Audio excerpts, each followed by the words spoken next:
with her back in March. No, I'm talking And- about the old, And we turned, red you one. know, we're Okay. talking a little bit about work, and then we It's turned not on like Craig, and I that, went, it's not gonna oh, tell me that's where my what to pastor and do. his What wife pastor live, and goes she to? goes, do they have a dog I'm named just Zeke? telling you. Yeah, that's the Because one. there's- No one knows us, but everybody knows Zeke. I did the same thing, and all Of the the dogs in the text, neighborhood, I okay. don't know their owners' When they names. twist I the did that when I text even to had make my it dog, so same reader's thing. edition. I don't know. I Yeah. wouldn't have anything. Right now, I think the one guy's name is, that dog's name's Rodney. Yeah, Rodney, Rodney, real well. Rodney's owner. It's very easy I thought there you to. gotta confuse. Yeah, it's Can I nice. ask you a quick question before we Sure. start? There's something during service on Saturday night was like burning me. Mhm. I was noticing that there's tons of John readings, like when we do the readings, it's Mhm. lots that comes from John. Mhm. And then I was like thinking about how I remembered someone, I don't know where I read that, like the Apostle John might have been Paul renamed. Mm-mm. No, is that okay? Two separate people. Two separate people. Yeah. Okay. Mhm. And the reason there's a lot of John readings is because that's the series we're in right now. So we do a 3-year series, and so we do Matthew 1 year, Mark another, which also has John in it because Mark's not as long. Then the Lucan series, and then the John and Mark are kind of combined. So we're in the John Mark series right Okay. now. Really? So Mark and Yeah. John are? Yeah, it's mostly John, but Mark shows up a little bit. You know, it's you know, That's how the lectionary set. there's 3 years and 4 gospels. That's how the So, lectionary set up. yeah, So how do Yeah. you know that John and Paul are separate people? I mean, I know it sounds stupid, but I've heard this before that like, 'cause Well, you know, Jesus renamed people. You know, yeah, because apostles. historically they're listed as separate people Okay. because John all through the gospels, and we have the account in Acts where Paul becomes Christian Okay. because Paul was So a John was there way Pharisee. before Paul. Oh yeah, Was John related to Jesus at all? we don't think so. Okay. Jesus very likely had a brother John because it was a very common name, Okay. and Jesus had brothers. But we don't think that the Apostle John was related to him. He was the son of Zebedee, is what we're told, and Zebedee was not Joseph. So Yeah. Okay. you know, so there would be no reason to think that they were related, but they were very, very close because John refers to himself as the one whom Jesus loved, the disciple whom Jesus loved. And so they were very close friends. And of course, Jesus on his deathbed puts his mother in John's care. You know, woman, behold your son. 7 words of the cross is Jesus putting Mary in John's care because Joseph was dead, and so Mary was on her own. Apparently, Jesus didn't trust his brothers. Yeah. And James was Jesus' brother, right? There was a James that was brother of Jesus. We think that James and Jude were both brothers of Jesus. We don't know that for sure because it doesn't clearly say it in the scriptures, but we think that James and Jude were both brothers of Jesus. And James believer. Mm-mm. But Not at first. that was a James that got his head cut off, right? The brother of Jesus, maybe? James, did he get his head cut off? I can't remember, Mark. to tell you the In truth. Acts, in Acts. Yeah, I can't remember if Oh, that's I the right just one or not. clear, I, for the longest time, meaning a couple of years, I've been very agitated over the misuse that I've heard or whatever of the Eighth Commandment. I felt Luther was a heretic for the way it was presented, the way I've heard it or read it. And so I went through just tonight, Tappert, Mhm. Large Catechism, cleared it all up. Yeah. Cleared it all up. Yeah. So I know So you don't think Luther's a heretic? not on the Eighth Commandment. He was right on, and it's just how some people may present it. Well, sure. Hey, Dave. Yeah, anybody can, you can take anything in the scriptures and twist it, Done yet? you know. Well, And you can take Yeah. anything that Luther wrote and put But your I- own twist on it. I went ahead right away and I ordered a used tapper for Mhm. $15. What's a tapper? That's the the Confessions. That was the translation of the Lutheran Confessions for many, many years. Now we have a new one out. It's called the Reader's Edition, and it's very similar to Tappert. Tappert was just the translator, the editor, that put it all together. Reader's And- Edition it's highly edited. You don't like the readers. I've had it when it came out. I've had Yeah. many of them, and I don't read. Kolb was another one. Kolb was between those two that he put out an edition. So it's just different translations. Yeah, they're all okay, but But people have their favorites. I ordered a Tappert, and I'm going to use it just to go through Concordia. And I'm, instead of underlining like the other ones I've had, I'm going to only highlight or underline if I think it's wrong. So I could study So a it lot better. will be underlined. No, probably very little. Probably very little. No, probably very little. Like I found, like I said, Luther's exposition of the Eighth Commandment. I agree with. Yeah, it's good. Okay, tonight we are Lost Stories of the Bible.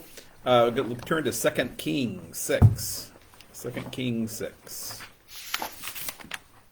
We're going to jump around a little bit. We're not going to go straight through. So what is this called? What are we calling it? What's that? Lost Kings of the Bible? Lost Stories of the Bible. Lost Stories. This is Bible stories that we don't hear very much. Either they don't show up in the lectionary or they're not popular. So they're handy to, and there's going to be a lot in Kings. We went, Judges and Kings are where a lot of them are, and Chronicles, Samuel sometimes. But, I'm just going to kind of pick and choose. So tonight we're going to do this one, and we'll see if we get through it, and then we'll have another one. So this is called, 2 Kings 6, the axe head recovered. Now the sons of the prophets said to Elisha, "See, the place where we dwell under your charge is too small for us. Let us go to the Jordan, and each of us get there a log, and let us make a place for us to dwell there." 6. And he answered, "Go." Then one of them said, "Be pleased to go with your servants." And he answered, "I'll go."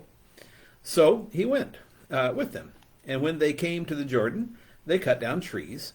But as one was felling a log, his axe head fell into the water, and he cried out, "Alas, my master, it was borrowed."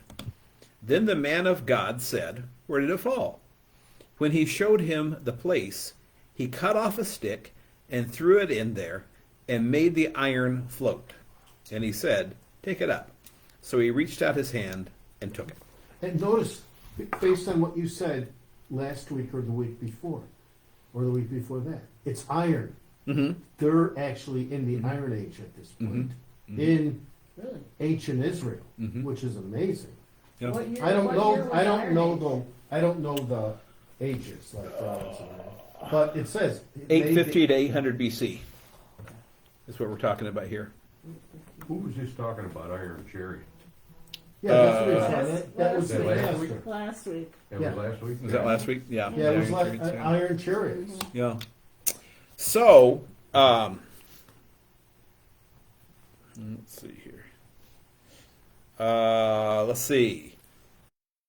Again, back after being sick, Lori asked me to remind you, Lori, technically we no longer live in Seattle. Okay, but you're here.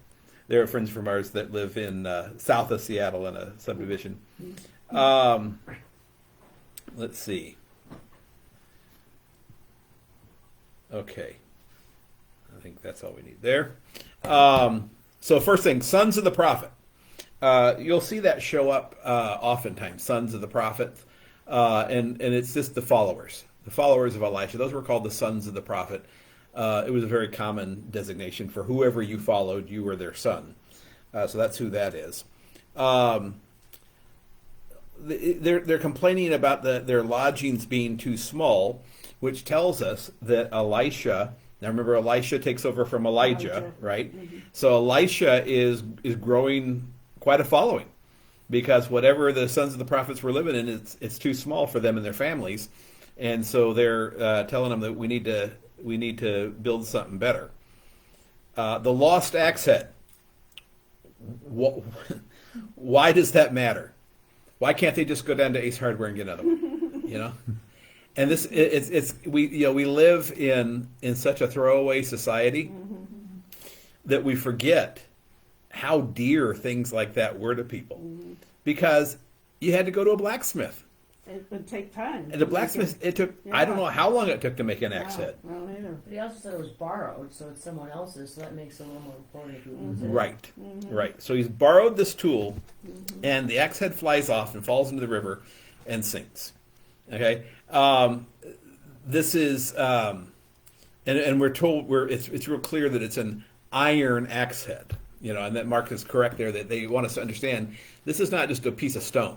This is a created thing that somebody has made for him to use. And it's important. It's expensive, And it was somebody else's. And it was somebody else's, yeah. So the let's see. My study Bible says the Lord demonstrated here his concern for the welfare of his faithful ones. So why is this important? As to why is this important? Right. So why does this miracle even show up? Is take away from the axe head story. Sometimes we read the Bible and we're always looking for great and lofty answers. We're looking for the big parting of the Red Sea and the 10 plagues and then you have this little 6-verse axe head story in here. The everyday stuff. Yeah, that you could just read right over. Like, okay, so what? He made an axe head float. Woohoo! Who cares? That Elijah did this. But there's some important things here. First of all, God cares about our petty needs. Mm-hmm, absolutely. I can't tell you how many people have told me, that they have some concern or another, but they don't want it in the prayers. No, you want me to put you in the prayers? No, I don't. You don't need to put me in the prayers. Okay, why not? If it's a concern that you have, why aren't we praying for it? Well, no, it doesn't matter. It's not that big a deal. Whatever. Yeah, I don't want to bother God. Someone even said that to me one time. I don't want to bother God about that. Really, he's okay. He's okay being bothered. He's God. So God cares about our petty needs. If you are asking and not receiving, it's not because God doesn't care or because God isn't listening. Why isn't? If you're asking and not receiving, Because we're not listening, I think. Because we're not getting what we think we want, we might be getting something different. we might be looking in the wrong direction, right? I know Yeah. I've not listened, and that I've just been in another world. Mm-hmm. God trying to direct me and provide for me, and I'm just totally unaware. Yeah. Yeah, sometimes we're looking in the wrong direction. We're so sure that what we want is going to come through that door that we're not paying any attention to that door. Like the prostitute Mm-hmm. from 7th grade. Right, Gil and Keogh. So you missed your opportunity, huh? Yeah. I mean, it's just, You do miss out on that. No, that was from Sunday. That was Sunday. And Sunday I said, I was talking about prayer, and thank God we don't get what we pray for. Because all I prayed for in 7th grade was for this particular girl to fall in love with me, and that's all I cared about. And my sister, who lives in the town, later told me she was arrested for prostitution. Okay. So I mean, it would have been tough as a pastor's wife. So I mean, but as in my 7th grade mind, that's all I wanted in this world. Well, that's that's been my mind all for I my wanted. whole adult life. Yeah. I've been wrong on that one. It's You did in 7th grade. we get focused on what we think we want. Like people who religiously play the lottery. Why? Why are you playing the lottery? Well, it's fun. It's just fun to play the lottery. Really? Okay, then write your numbers down, tear up the ticket, and throw it in the trash. It'll be fun if you win. It's not about fun. It's not. It's getting your hopes dashed. I mean, for a moment you're so excited because I used to do those little scratch offs, like $5 Yeah. ones. I stopped Yeah. because it's like, oh, I'm so close. I'm gonna get. Nope. And that's every single time. It's like, And- why? This isn't fun. You buy $20 worth of scratch offs and you win 15, Yeah. and you're all excited. And then you go. Well, at least I got 15 back. You would have been 5 ahead if you hadn't bought it. Yeah, that's just the way human beings are. Is that we get focused on what we think we want so much that we forget to look to see what does God have in mind. And that's just the way human beings are. Oh, the Um, Iron Age, by the way, didn't come to Europe until the 500 BC. Oh, So, and it was in the Middle East, according to the wiki, mm-hmm.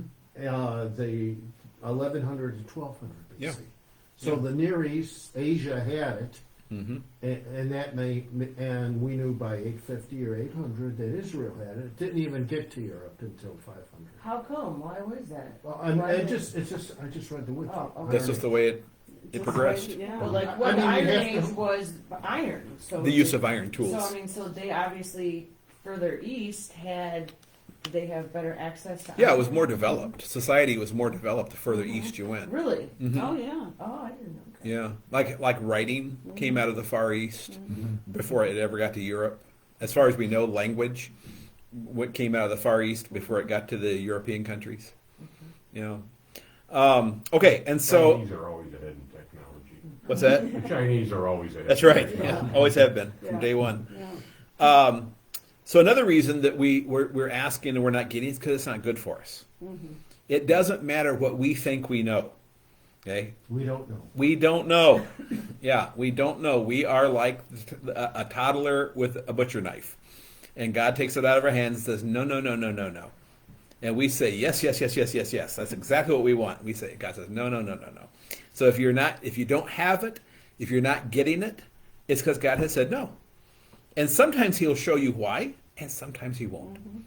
Okay? Just like sometimes a parent tells the child why, sometimes a teacher tells the student why, and sometimes they don't. Sometimes it's too complicated for them to understand even why. And so there's no point in it because they're a child. Of course, we live in a world too now where we don't treat children like children anymore. Now we treat children like little adults, rather than saying, well, it's disrespectful to tell little Johnny no. Okay. I don't want to be around when little Johnny becomes 16. Yeah. Whatever happened to because I said so? Yeah, right. Exactly. Yeah. The other thing that we learn from this is that there is no such thing as a petty request in God's eyes. Every request is perfectly all right. So it's never wrong to ask God for anything. Always ask in context of thy will be done. Because obviously you don't want anything He doesn't want you to have. But there's no sin in saying, "Hey God, this is what I think I want, if it's your will." No, it's not a petty request, it's not a stupid request. It's okay to ask God for whatever you want. He's our loving Father. That's what the whole first petition of the Lord's Prayer is about. Is that Luther says he invites us as a loving Father to approach Him as His children. That's why we have the privilege of calling Him our Father. Nobody else does. No one has that privilege but us. He cares about even the simplest of our needs and either provides us with the means to acquire them or sometimes, as in our case here, provides them miraculously. Don't rule out the miraculous. He can do it and does it from time to time. It's not a steady diet, of miraculous. No. But it happens when God decides that it's the best thing, the best course of action. I have seen people healed. When they were, I've seen people even more than healed. I had one woman who was given, I don't remember, 3 or 4 months to lived for 10 years. And when we heard that she was given a short time to live, we were all so sad because she was just fantastic. I mean, she did everything. She was an evangelist. She was one of those people that she walked into church on Sunday and just brightened your day just by being there. One of my favorite stories of her is when she was during one of her rounds of chemo. I mean, she went through I don't know how many rounds of chemo, but she lost all of her hair, and so she had on this curly wig one Sunday because she would wear hilarious wigs. Yeah. She loved finding different wigs that would, and one of the acolytes looked at her and said, "Your hair didn't used to be curly." And she grabs her hair, lifts the wig off, crosses her eyes, and goes, I thought that kid was going to come unglued. Just hilarious. I mean, that's how the kind of person she was. Yeah. And everyone was like, what are we going to do without her? And she lived for almost 10 years. Serving God every day, doing all kinds of amazing things. That was miraculous. That she lived with that cancer. It was a horrendous ovarian cancer. It was like I said, she was given like 3 to 6 months when it was diagnosed. That's miraculous when you see that happen. Yeah. I have a quick miracle to share. My best friend, who is evangelical, out of Plainfield, before he got married, he was not too bright. I mean, he's a smart guy, don't get me wrong. I mean, he had security clearances for his work with the government. And this was in the 90s. And anyhow, he let the neighbor kids, 10 years old, 11 years old, ride his snowmobiles. Mm-hmm. And the one kid had his sister on back of his snowmobile, zoomed across the street into the neighbor's fence. Nobody knew that there was a brick wall, block wall behind the neighbor's fence. Mm-hmm. The sister had her liver was split in half. Mm-hmm. So through prayer, this was like Friday night. The broken split river, it was all gone. It was all healed by Monday morning. And Mhm. You know, liver heals itself. Liver heals Yeah. itself. Liver. but in a couple It days, can literally regenerate itself. Yeah. quickly, yeah. It can. It Yeah. can. It doesn't always. No. It doesn't always. If To there's me, one that- organ that- that's going to do it, it's the liver. The that fact, was the biggest miracle I have ever heard of in my Yeah. life. Yeah. yeah, the fact that the child lived was Yeah. amazing. Yeah. You know, the fact that we go through something like that and survive, because it can just as easily go the other way. Yeah. I mean, people die of far Oh, less yeah. things than having their liver lacerated in half. Right. You know, people die from infections. People die from crossing the street at the wrong time, and all kinds of things. People die from. Yeah. So life is much more fragile Super fragile. than we sometimes think about. We live in this age of medicine and healing and all that, and we sometimes forget how fragile a human being really is. You could listen to Dr. Billadu talk to me about all the cases that she does, and how these people are alive is remarkable. Especially the population she deals with in the low income hospital, city, state, the public hospital. Like Stroger is for us, that's where she works for them. So if there's a gunshot wound in the middle of the night, it goes to her hospital, that kind of thing. And the fact that these people survive is phenomenal. This is a great story for children, and we don't ever see this one. Let show up in arch books or anything like that, because I guess it's kind of hidden in buried in Kings. But it's a great story for children because so many times adults demean and belittle children for their prayers. One of the reasons that I refuse to do children's messages in front of the sanctuary is because I don't like adults laughing at children. Because, yes, I know they're hilarious. The things they say are hilarious. But they're not saying them to be funny. No. They're saying them very seriously. And then when everybody breaks up laughing at whatever the child says, then what the child hears is, I'm funny. Either it's he becomes a clown to get the attention, It's going to affect their praying. Right. Don't want that to happen. Right, yeah. And children pray about hilarious things. And you have to, as a person who teaches them, you have to work very hard to keep a straight face, because even if they know, like when they get into middle school and they know what they're saying sounds silly, there's a reason they're saying it. It's there for a reason. There's a reason they're asking for that. There's you always have I have the kids pray every week. So we start confirmation, and we do evening prayer. We chant evening prayer together, and then we go around and I make them all pray out loud. Individually, yeah. And I say, because there's always, no matter what's going on in your life, you don't have to be St. Paul here. Dear God, thank you for, you can always think of something to thank God for, or dear God, help me with. I said, I know everybody could use God's help. Everybody has something to thank for. So everybody has to say something. There's no pass. I hate that pass. My first youth group, the person who was in charge of it had taught them all to say pass if they didn't want to pray.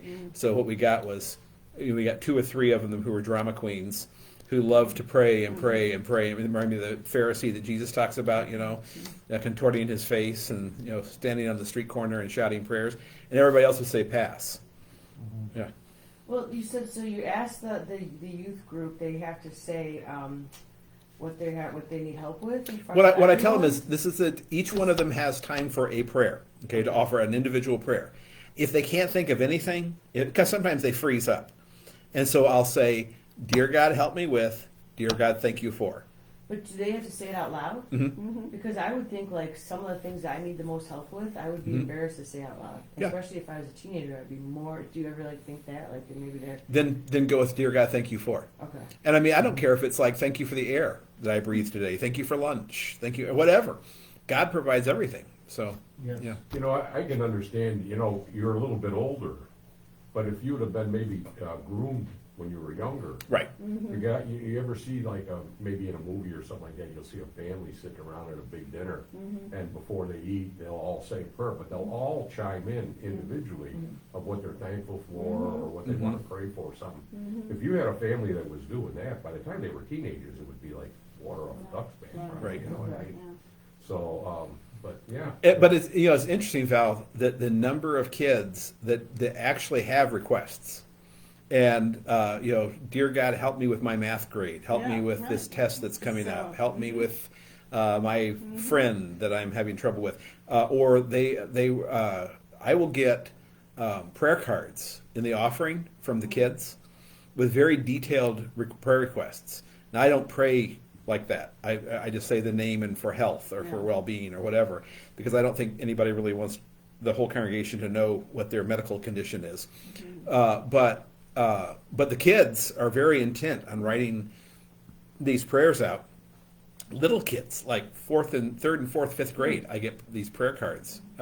Sometimes, if you'll see me at the altar doing this, I'm trying to decipher the handwriting. Not sure what I'm supposed to pray for here. And sometimes, every now and then, I'll wait till next week. I'll get one that's completely inappropriate. No, we're not going to pray out loud for that. But as in general, though, I'm oftentimes I am taken back by the depth of prayer that I hear from them. Even the ones who are clowns. Every group has a clown. And who will pray for the something stupid. Just to see if they can get a reaction. Yeah. Or worse. Sometimes they pray for the Cubs, and I just can't abide by that. But But You guys have White Sox fans? 'Cause I'm from the No, South no, Side. that We're was, fans. We're fans of that- White Sox too. No, I would go Cub fan back. here. Cub fan? Yeah. Okay. You're a White Sox fan, Jesse? I used to watch the Cubs, but then I realized I could watch Little League anywhere. So, You see the Sox this year, though. Yeah, it's a building year. It's a building year. Growing. that's why I read that. I was chiding him. Yeah. I thought what you did with Anna was so cute when she says, I missed my bus and I when going to kindergarten, and you said, "You're so quick at this." You said, "And how was Oh, yeah. how was How was schooling Downers Grove?" How was class in Downers Grove? Yeah. You're so quick at that. I wouldn't have thought of anything like that. Yeah, the Sunday school group is fun. Yeah, because they you get They to sit are. and talk to them, and Yeah. and that's what I do instead of children's messages, because I can sit there and I can talk to them, and I can control what's going on in the room, and they're not facing the whole congregation. No. There's some adults there, but they're not paying any attention most of the time.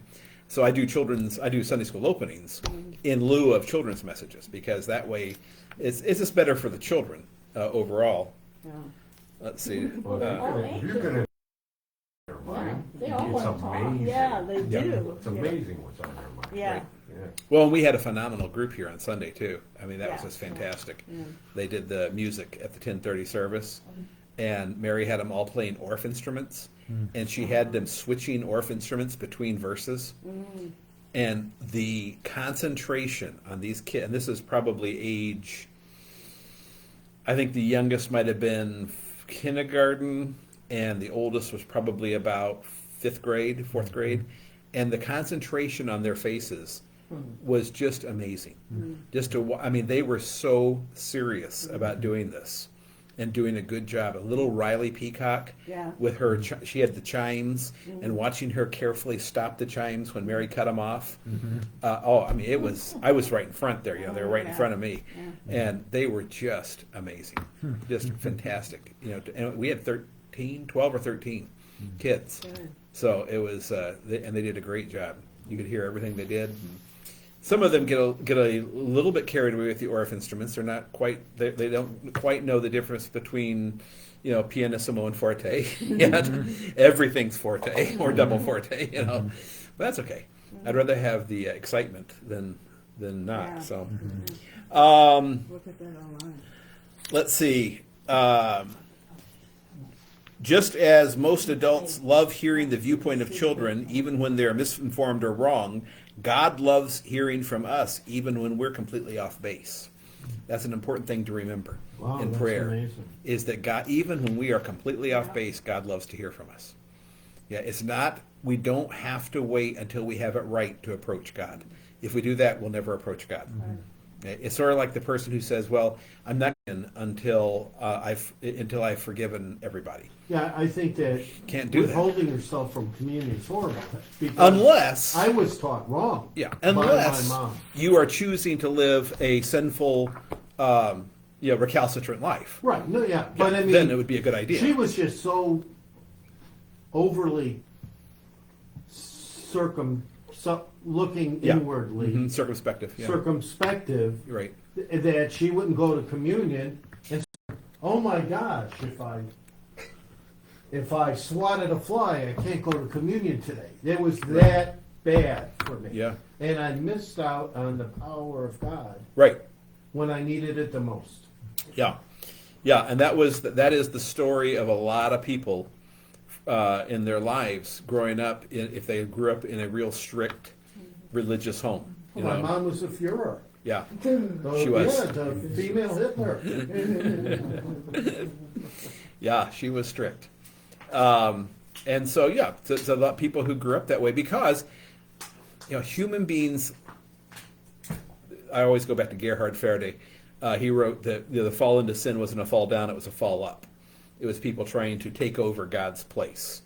And so it would be arrogant to say, I want to be like God. So we don't say that. We say, I want to live a sinless life. I want to be holy and righteous. I want to make all the right decisions and be a holy and righteous person.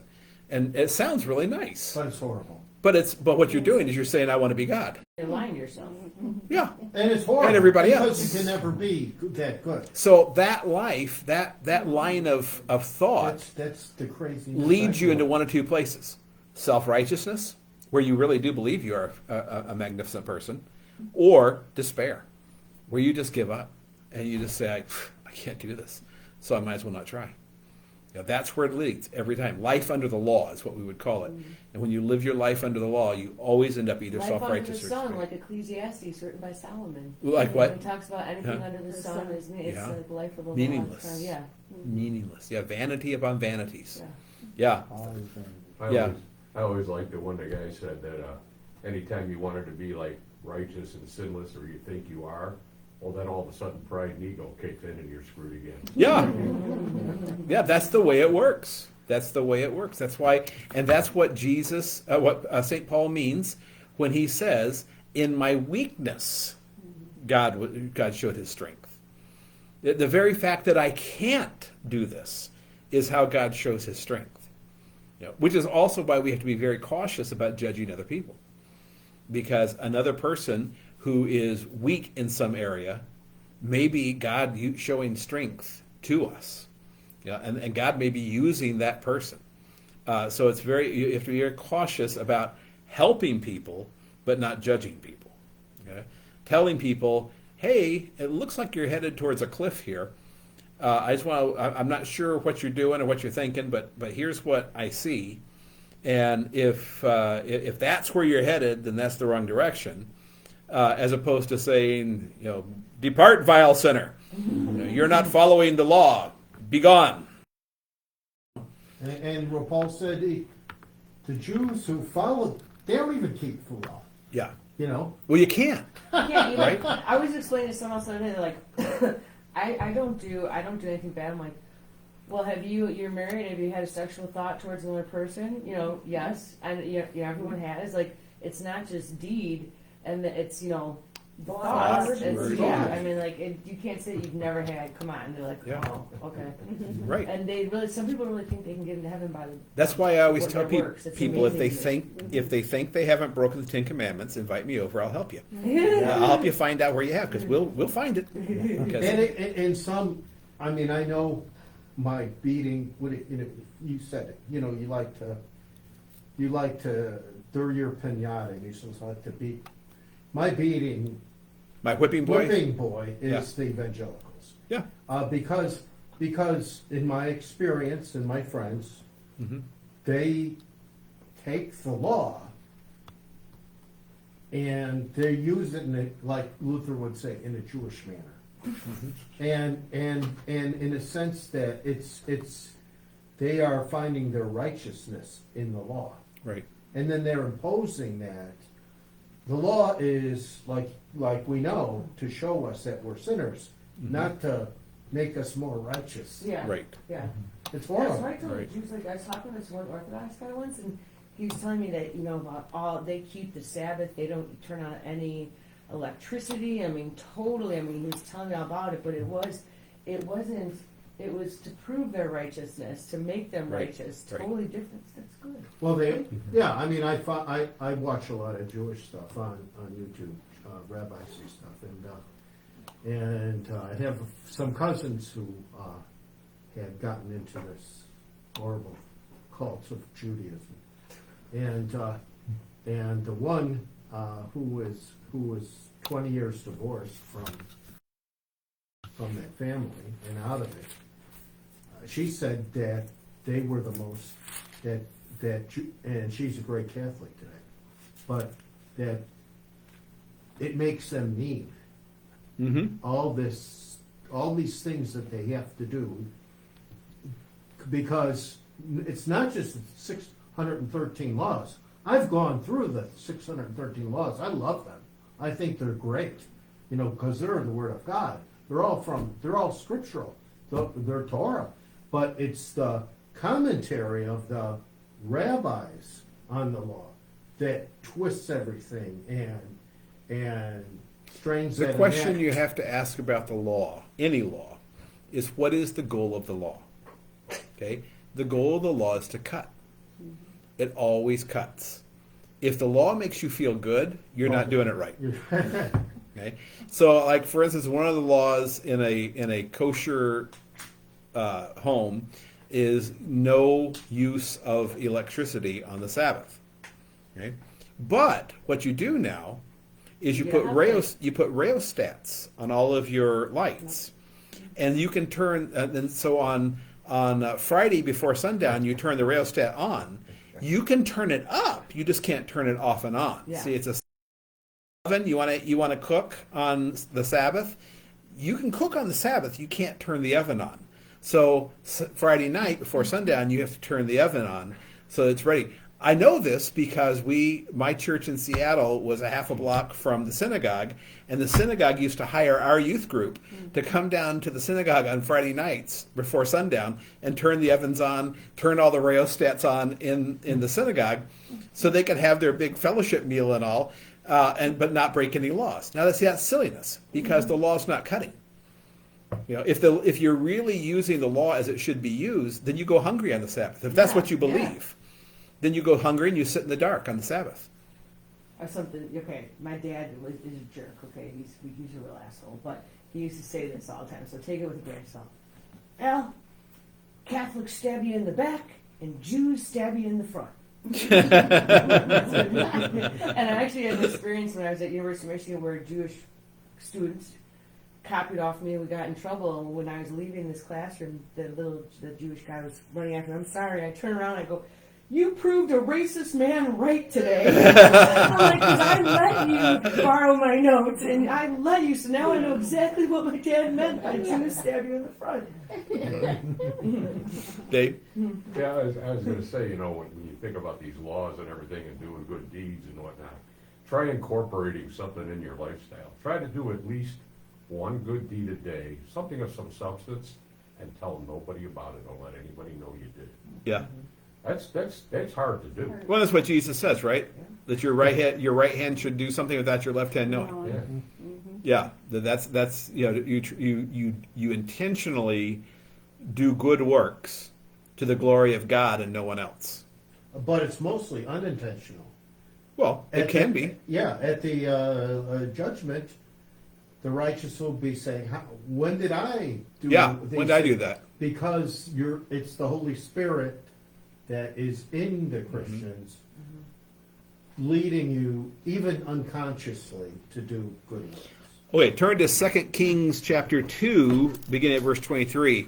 This won't take long, but it's one of my favorite stories in the Bible. 2 Kings 2, 23. I think it's kind of cool sometimes on the news when you see like somebody got in a car wreck and then somebody pulled over and pulled them out. And after that, and all the hustle, they get back in their car and they leave. And nobody knows who Yeah. it was. Yeah. Get off. You never hear from them again. Well, then you don't say who they are. Okay, so Elisha has just succeeded here in Elijah. He's just become the prophet. He went up from there to Bethel, and while he was going up on his way, some small boys came out of the city and jeered at him, saying, "Go up, you bald head! Go up, you bald head!" And he turned around, and when he saw them, he cursed them in the name of the Lord. Oh, that's horrible. And 2 she-bears came out of the woods and tore 42 of the boys. From there, he went on to Mount Carmel, and from there he returned to Samaria. What? One of my favorite stories, and you can't find one children's Bible that has it in it. You But I know? think that's terrible. No, it's wonderful. It's wonderful. I was wondering if Okay. you were going to get to that one. Yes, it's my all How in the my. world can he curse Okay, children? so first of all, Yeah. let's- It probably represents something else. yeah, let's go through this. Yeah. So Elisha has just taken over from Elijah, and Elisha is experiencing all of the same tension that Elijah. Elisha. What happens when a new president takes over? Everybody thinks in this country. Everybody thinks, okay, now the people who like him. The gravy train's come. Everything's going to be better. Oh, everything's going to be wonderful now. The people who didn't like him, everything's going to be terrible. And what do we find out? Nothing much. Nothing much changes. Yeah, nothing much. I mean, some things are better, some things are worse. But one human being does not make a nation. Okay, so that's why I always laugh at people who get all excited about the whatever election we're having. Vote for the person who most represents your core values. And then let God worry about it. Okay, that's all you have to do. So Elijah, but some people in Israel are very excited that Elijah is finally dead, and they have this new guy. Some people are very upset that Elijah's gone, and we have this new guy. But these people, where he is at Bethel, are jeering at him because they're not enamored of the prophets or of God. Now, young boys, make sure you understand that this is a term that's used for anyone under 30. Oh. Okay, because Jonathan and David are called young boys when we know that they're well into their 20s. I thought Yeah. children. Yeah, well, that's what it looks like in English. But the phrase, I mean, is Nar. And, what's that? and Naar. Naar. Na'ar. And a apostrophe. Yeah, Na'ar. Okay. Yeah, Young men. yeah, young guys. And so if they're out there jeering at Elisha and calling him names, then they're old enough to know who this is and who he represents, right? And when you make fun of the prophet, who are you making fun of? Yeah, the prophet stands in the stead of God. Okay, that's the thing to remember here. Bald-headed, they're calling him bald-headed because Elijah. Yeah. As far as we know, he was bald-headed, and Elijah was covered in hair. We're told that he had long hair and a huge beard, and so they're just making fun of the fact that Elisha doesn't look like Elijah. And so the slight here, bald-headed, probably is not as much about appearance, but doubt that God's going to be able to do anything through this guy. Imagine the person who, well, those of you who are old Lutheran in the Lutheran hour, you know, and then the guy who followed him, who was poor Wally Schultz, you know, was left behind after he was the associate, and then Ozzy Hoffman was a phenomenal speaker, phenomenal. To this day, one of the best preachers I've ever heard in my life. And then when he retired, you know, that we went through a few that were like nobody was Ozzy Hoffman, you know. And so this is Elijah. You know, poor Elisha is walking in Elijah's footsteps. You're not going to be Elijah, you know. And so God does give him some things, some powers here to stand out and to make sure people know, ooh, this guy really does have the power of God. The floating axe head was one of those things. Sicking she-bears on detractors is 42 of them. another. Yeah. They jeer at A him. lot of kids. They go up was a jeer used to Elijah because Elisha, because Elijah had just ascended into heaven, right? And so either it's like, oh, you're not as powerful. We just saw him ascend in a fiery chariot. What are you going to do? You know, either that, or it could also mean it could also mean get out of here, get lost, go up, follow your master. But more than likely, it's sort of a, what are you going to do? You know, Elijah was a pretty amazing. I remember Elijah was the one who did the prophets of Baal, and he called down up on Mount Carmel, and he had 400 prophets of Baal, and he said, well, let's have a little contest here. That was Elijah, and he says, we'll both make a sacrifice to our God and see who answers. And so the prophets of Baal did their sacrifice, and they called down fire and called down fire and called down fire, and Elijah's saying things like, well, maybe your God's on the pot, you know. You know, he's probably occupied, you know, don't keep calling. And then finally they gave up. And then Elijah goes and he has the whole altar soaked in water, buckets and buckets of water, so much water it was just flowing around away from the altar in a river. He utters one prayer, God zaps the altar, burns up the whole sacrifice, and kills all the prophets of Baal, okay, at the same time with this gigantic fireball. Okay, so this is who Elisha has to follow. Okay, these are no small shoes. This is not something that anybody would want. So that's what he's dealing with here. His response is to curse them. The word is kalala, from a word for light or slight, which describes a lowering of status from favored or blessed to cursed. All ancient people used curses, but typically regarded them as magic formulas. That is, if pronounced properly, they would obliterate the gods would obligate the gods to harm someone. The Lord uses curse terms especially to describe applications of his law and penalties. So it's not an unusual word.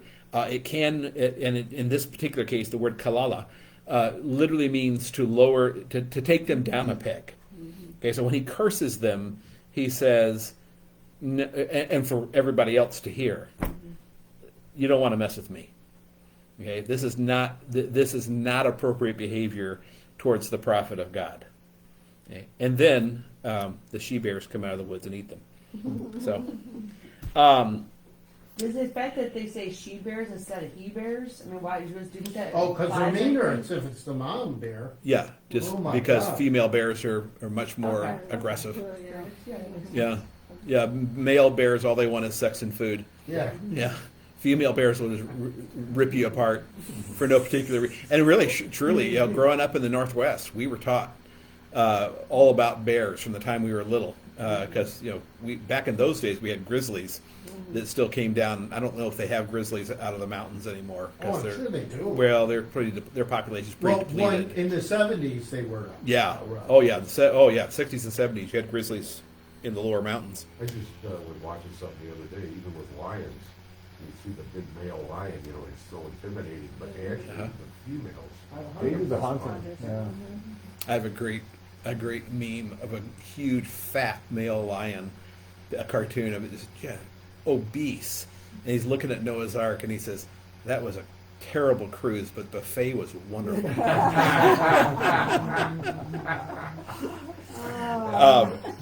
You know what I really hate? It really bothers me. It really kind of pisses me off that the gays took the rainbow from the Noah story. Yeah, oh, that's No, no, really. no, they didn't. They only have 6 colors. The gays Have you only noticed have 6 that? colors. Oh, I always No, no, thought, I'm glad I brought that up. Yes. It's so bothering no, me. I always thought Okay, that they good. were mocking God. Me too. Which And I did they thought leave they were out? just smart. Like they're They taking combined some the Christianity indigo kind of and word the, I thought they were violet. mocking God. Right. with the The Noah blue. rainbow. Blue, Yeah. yeah. Yeah, Is they, there another little that symbol doesn't on the make any rainbow sense. flag Well, that they gee. put on it that, Oh. I don't know, it You would means think something that to do with they're Christianity they're or more something subtle. like that, that They they've would got that consider on there. themselves as having more Judy was subtle telling me about it, I Yeah. can't remember what it was, but I Yeah. think it was like, to them, to their perception. Right? what's that? Well, I just think it doesn't make sense if you would combine a couple colors. I'm not going to say they or go there really. Whoever it is, yeah. Whoever, I mean, Yeah. but, Someone has I an mean, agenda. Someone, I don't know. Maybe I'm. Do you think though, because like Brian, you know, really believes that they like they're crafty and they know what they're doing. You know, like they're taking something that's supposed to be Christian, even though Brian's not a Christian. Something what he's talking about, but he gets up on it. He likes conspiracy theories. Yeah, Yeah. and that they they might.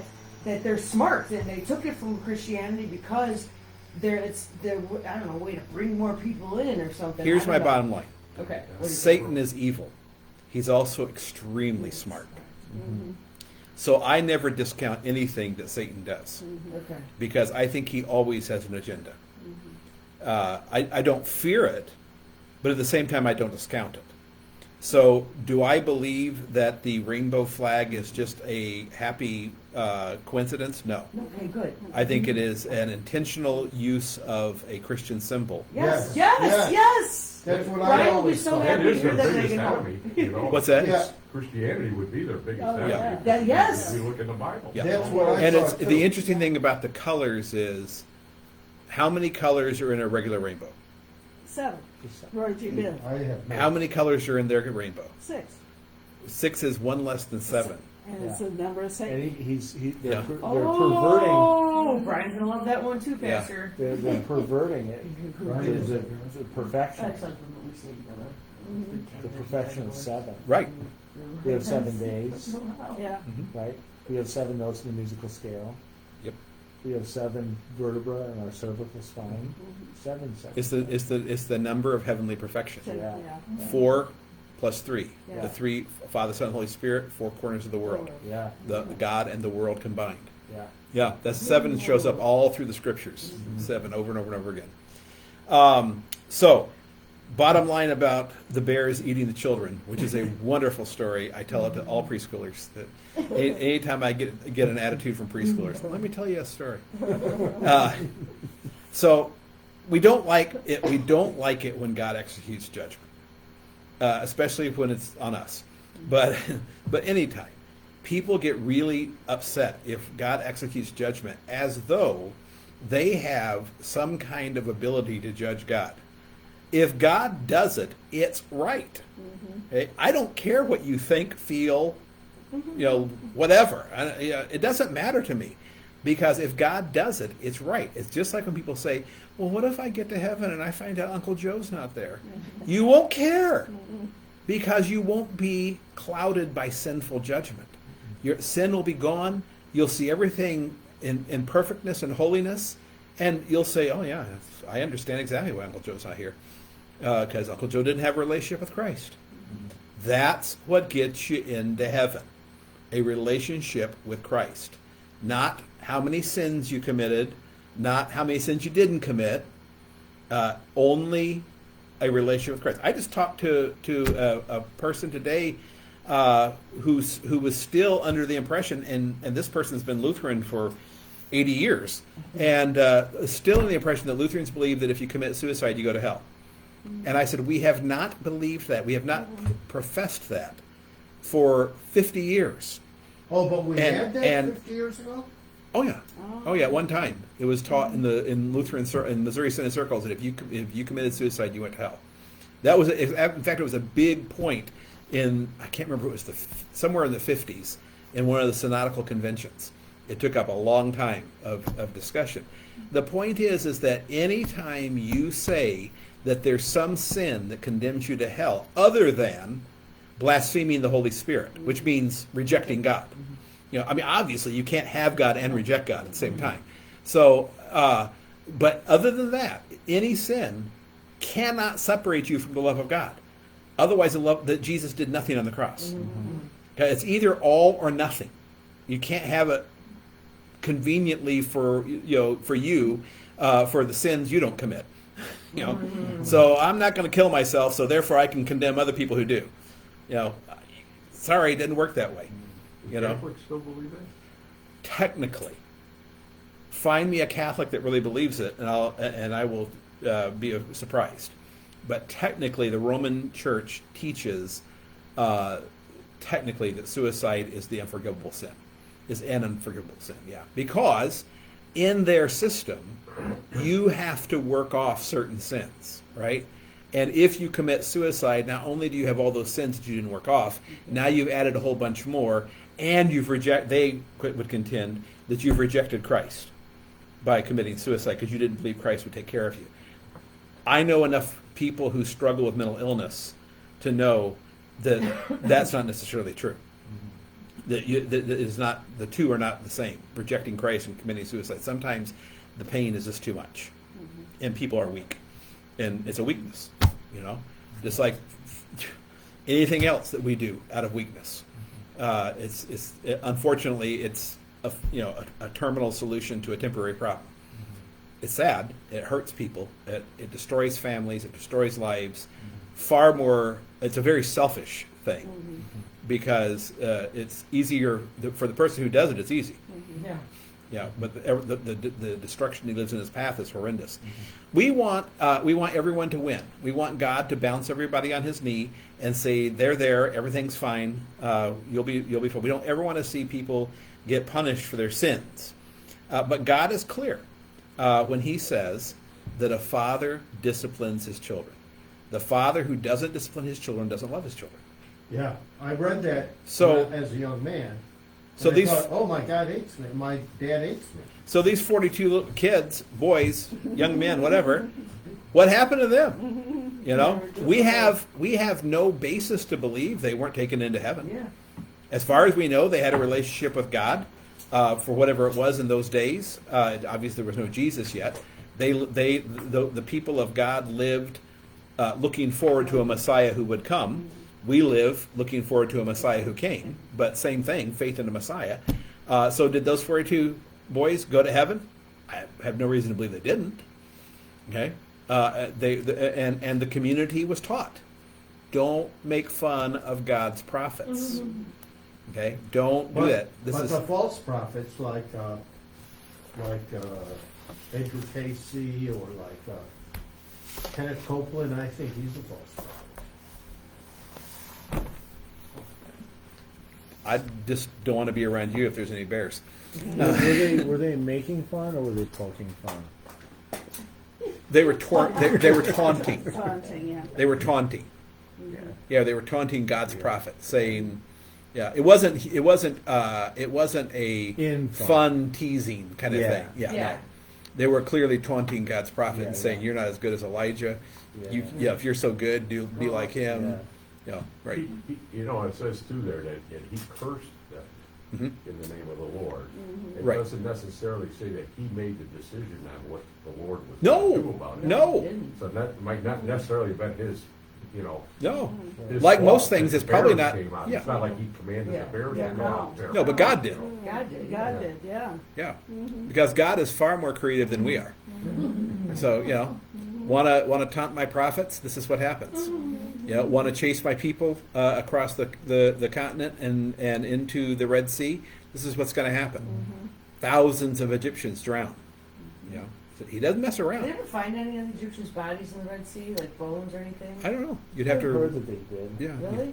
Yeah. No, I've heard that they found But chariots I don't know in the Red if Sea. it's I wouldn't be just surprised. some hocus pocus Yeah. on YouTube. No, You know, I believe Okay, it. we got to close with Okay. prayer. like, I'll tell you about the Red Sea. Lord God, we give you thanks for gathering us together for worship tonight. We ask you, Lord, to be present with us during this week, to help us to apply your word, to our lives. This we ask in your holy name. Amen. Okay, remember, no class next week because I'll be in the midst of a wedding extravaganza. That's right. Yes, wedding extravaganza is going on. And then we'll have one more class the week after, and then we'll be done for the summer. Okay. And I'll be in the midst of the weekly crappie slaughter. Oh, that's right. That's right. But you'll be back for the wedding extravaganza. Good. I'll be there. Okay.